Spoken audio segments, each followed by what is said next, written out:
So how you structure your business to save on taxes, there's different variations. And so what I do is I look at different people when I see how I'm going to structure that.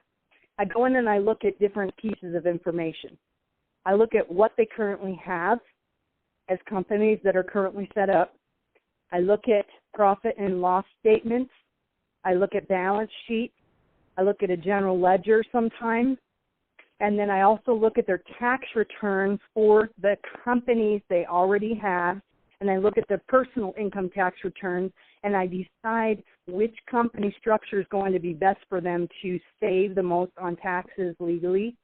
And then right away, depending on where we are in the fiscal year, that's key. So I look at where we're at. For instance, right now, it's April. So if we just got done filing the personal tax returns, most of the time people go on extensions when they're working with us, and that's okay. That's tax planning.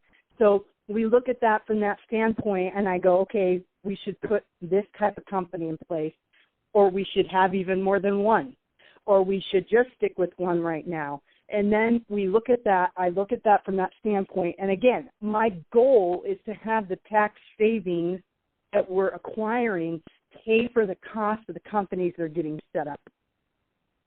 So I hope that makes sense. But it's different for every single person.